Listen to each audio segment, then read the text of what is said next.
RG1 ఏరియాతో అందరి సమష్టి కృషితో 90% బొగ్గు ఉత్పత్తి సాధించగలిగామని అన్నారు సింగరేణి జీఎం లలిత్ కుమార్. పెద్దపల్లి జిల్లా గోదావరి ఖని ఆర్సీఓ క్లబ్లో మీడియా సమావేశం నిర్వహించి కార్మికులకు వారి కుటుంబ సభ్యులకు న్యూ ఇయర్ విషెస్ చెప్పారు.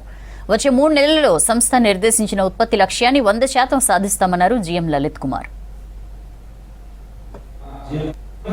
మొదటిది చూస్తే 36.5 లక్షలకు గాను 33 లక్షల సుమారుతోని 90% లో ఉన్నది.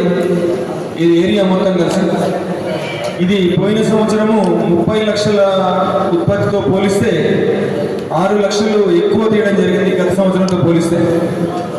అట్లనే OC5 ఏదైతే ఉందో వాళ్ళు 33.5 లక్షలకు గాను 35.5 లక్షలు తీసి 106%తోని ప్రొడక్షన్లో ఉన్నారు. అట్లనే డిస్పాచ్ 26.5 లక్షలకు గాను 26,10,000తోని 98%లో ఉన్నారు. వారికి OC5లో పనిచేసే ఉద్యోగులు వారందరికీ కూడా అధికారులు సూపర్వైజర్లు కూడా అభినందనలు తెలియజేస్తున్నాను. అండర్ గ్రౌండ్ విషయానికి వస్తే కొంత వెనుకబడి ఉన్నమాట నిజం.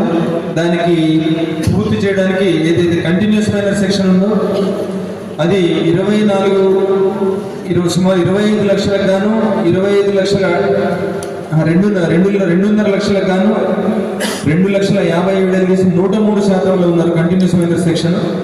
ఈ విధంగా ఏరియా మొత్తం చూస్తే 90% డిస్పాచ్తోని 95% ప్రొడక్షన్తోని ముందుకు పోతున్నాము. మిగిలిన దాన్ని కూడా రాబోయే 3 నెలల్లో గౌరవ చైర్మన్ గారు కానీ డైరెక్టర్లు కానీ దాన్ని సునిశ్చితంగాను క్లోజ్గా ఫాలోఅప్ చేస్తున్నారు వారి యొక్క మార్గదర్శకత్వంలో. అట్లా ఏరియాలో పనిచేస్తున్న ప్రతి 1 incline 2 incline 2A OC5 GDK11 ఉద్యోగులు అధికారులు సూపర్వైజర్లు యూనియన్ నాయకుల యొక్క సమిష్టి కృషితో వచ్చే రాబోయే 3 నెలల్లో ప్రొడక్షన్ 100% తీసే మార్గంలో ముందుకు